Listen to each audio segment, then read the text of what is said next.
এই যে আজ আমাদের শুনতে হচ্ছে ইসলামের রেপ করাটা কোনো পাপের বিষয় নয়, অথচ ইসলাম রেপিস্টদেরকে কি শাস্তি দিয়েছে।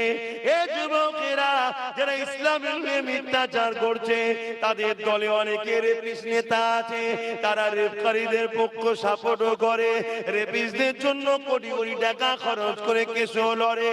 কিন্তু ইসলাম কি জানিয়ে দিচ্ছে, যারা রেপ করে তাদের জন্য একটাই শাস্তি, তাদেরকে মৃত্যুদণ্ড দিয়ে দিয়া গলা পর্যন্ত পুঁতে দিয়ে পাথরের আঘাত দিয়ে তাদেরকে মেরে ফেলো।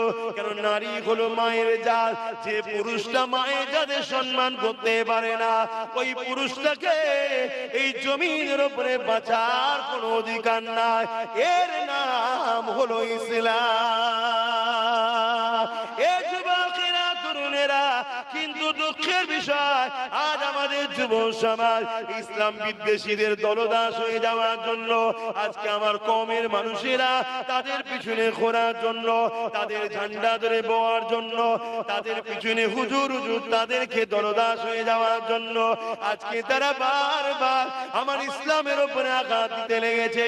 কখনো ইসলামকে নিয়ে মিথ্যাচার মিডিয়াতে বলে, কখনো ফিল্ম বানাতে লেগেছে, কখনো এমন করে মিডিয়ার মাধ্যমে, খবরের মাধ্যমে নানান ভাবে ইসলামকে নিয়ে মিথ্যাচার করতে লেগেছে। এ যুবকেরা শুনে রেখে দাও, ইসলামের বিরুদ্ধে যত লাগবে মনে রাখবে ইসলামেরই তত ফায়দা হবে। কারণ ইতিহাস বলতে লেগেছে ইসলাম এমন একটা খুশবু, একে যত লড়াচড়া করে তত এর খুশবু ছড়াতে লাগে।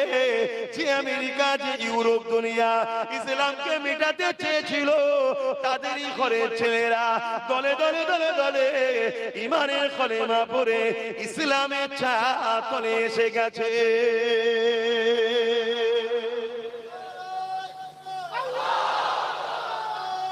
আল্লাহু আকবার।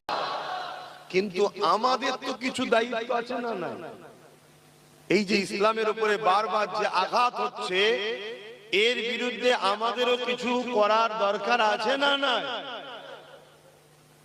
কিন্তু দুঃখের বিষয় এই জায়গায় আমরা ঘুমিয়ে আছি, আমাদের খেয়ালই নেই, আমাদের খেয়ালই নেই।